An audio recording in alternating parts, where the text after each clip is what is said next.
नमस्कार, आप देख रहे हैं बिहारी खबर। मैं दिगंबर सिंह आप लोगों के लिए लेकर आया हूं बात खबरों की। कश्मीर में हिली आतंक की नींव, घुसपैठ की तैयारी।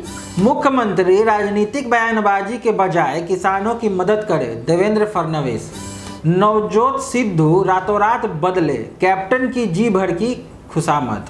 बिहार सचिवालय के ग्रामीण विकास विभाग में लगी आग, कई महत्वपूर्ण कागजात जले। बिहार विधानसभा चुनाव, मत प्रतिशत बढ़ाने के लिए 1 लाख मतदाताओं को भेजा आमंत्रण पत्र। अब खबरें विस्तार से। कश्मीर में हिली आतंक की नींव, घुसपैठ की तैयारी। खुफिया सूत्रों का कहना है कि जम्मू कश्मीर में आतंकी गतिविधियों का समन्वय करने वाले जैश ए मोहम्मद के कमांडर मुफ्ती मोहम्मद असगर खान कश्मीरी के नेतृत्व में तालिबान के वरिष्ठ पदाधिकारियों के बीच आतंकी संगठन लश्कर जैश और हिजाबुल की एक बैठक हुई है, जिसमें इस योजना को अंतिम रूप दिया गया है। पाकिस्तानी सेना ने नई योजना के तहत सभी को अलग अलग जिम्मेदारियां सौंपकर अपने अपने हिस्से के काम को अंजाम देने के निर्देश दिए गए हैं। कश्मीर में आतंकी गतिविधियों को तेज करने और आतंकी संगठनों में एकजुटता बनाने के लिए इन बैठकों में पाकिस्तानी सेना प्रमुख जनरल कमर जावेद बाजवा ने भी हिस्सा लिया है। बैठक में आतंकी संगठनों के बीच हथियारों को आपस में साझा करने और ओवरग्राउंड वर्कर की मदद करने पर भी सहमति बनी है। इन गुटों में यह भी तय हुआ है कि अब कश्मीर में हमले चाहे कोई संगठन करे, लेकिन सभी हमलों की जिम्मेदारी हिजबुल की ही होगी। मुख्यमंत्री राजनीतिक बयानबाजी के बजाय किसानों की मदद करे, देवेंद्र फडणवीस। विधानसभा के नेता प्रतिपक्ष देवेंद्र फडणवीस ने कहा कि मुख्यमंत्री उद्धव ठाकरे राजनीतिक बयानबाजी की बजाय किसानों को मदद करें। किसानों की हालात बारिश से खराब हो गई है, उन्हें सक्षम बनाना आवश्यक है। देवेंद्र फडणवीस ने मंगलवार को उस्मानाबाद में पत्रकारों को बताया कि देवेंद्र फडणवीस ने बारिश प्रभावित जिलों का दौरा शुरू किया है। इस दौरे में मुख्यमंत्री किसानों के साथ बातचीत करते समय सिर्फ भावनात्मक बात कर रहे हैं। मुख्यमंत्री के इस तरह के झूठे आश्वासनों से किसानों का भला नहीं होने वाला है। किसानों की फसलें पूरी तरह बर्बाद हो गई हैं, इसलिए इस समय किसानों को तत्काल आर्थिक मदद की ज़रूरत है। फडणवीस ने यह भी कहा कि जब वे मुख्यमंत्री थे तब उस समय उन्होंने इसी तरह की बारिश के बाद किसानों को मदद की घोषणा की थी। इसके बाद उद्धव ठाकरे ने उस मदद को बहुत कम बताया था। फडणवीस ने कहा कि मुख्यमंत्री बनने के बाद उद्धव ठाकरे ने अब तक कोई मदद किसानों को नहीं दी है। देवेंद्र फडणवीस ने कहा कि शरद पवार सिर्फ मुख्यमंत्री को बचाने का काम कर रहे हैं। शरद पवार ने कहा कि कर्ज लेकर किसानों को मदद करना चाहिए, इसलिए मुख्यमंत्री को रिजर्व बैंक ऑफ इंडिया से कर्ज लेकर किसानों को आर्थिक मदद करना चाहिए। फडणवीस ने कहा कि राज्य सरकार सिर्फ बदले की भावना की वजह से जलयुक्त शिवार योजना की SIT जांच करवा रही है। नवजोत सिद्धू रातों रात बदले, कैप्टन की जी भर की खुशामद। पंजाब के पूर्व मंत्री, कांग्रेस विधायक और मुख्यमंत्री के कट्टर विरोधी माने जाने वाले क्रिकेटर नवजोत सिंह सिद्धू रातों रात बदल गए। आज मुख्यमंत्री कैप्टन अमरिंदर सिंह द्वारा केंद्रीय कृषि बिलों के विरुद्ध प्रस्ताव पेश किए जाने के तत्काल बाद नवजोत सिंह सिद्धू को बोलने का अवसर दिया गया।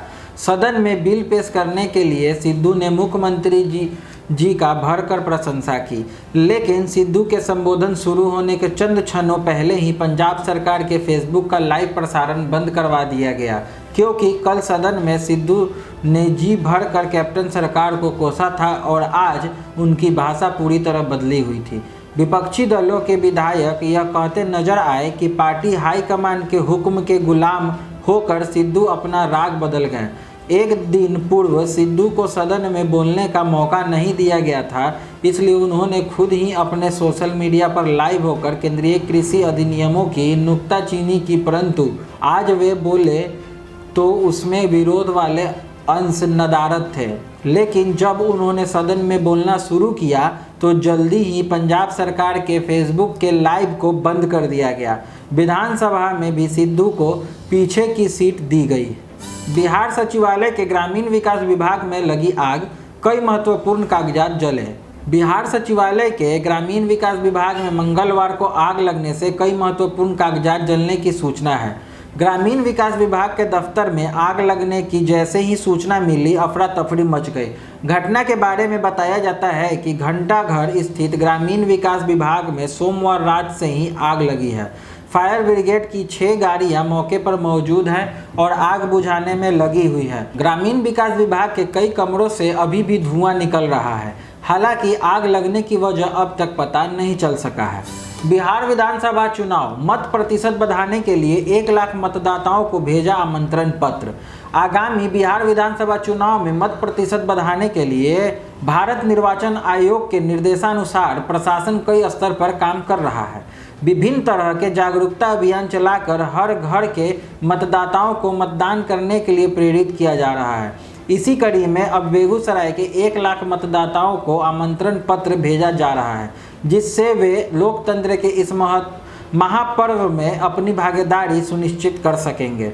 इसके लिए जिला निर्वाचन पदाधिकारी सह जिला अधिकारी अरविंद कुमार वर्मा ने आमंत्रण पत्र छपवाया है और अब उसे वितरित किया जा रहा है।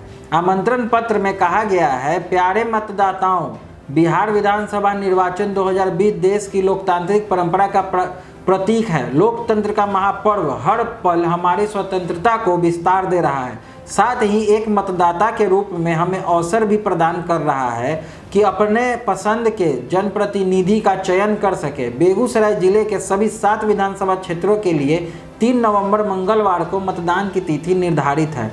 इस दिन सुबह 7 बजे से शाम 6 बजे तक मतदान किया जा सकेगा। मतदान की प्रक्रिया को निष्पक्ष, भयमुक्त और सुरक्षा के बीच संपादित कराने के लिए जिला प्रशासन निरंतर प्रयासरत है। आगे की और खास खबरों के लिए बिहारी खबर के फेसबुक पेज और यूट्यूब चैनल को लाइक, शेयर और सब्सक्राइब करना ना भूलें। धन्यवाद।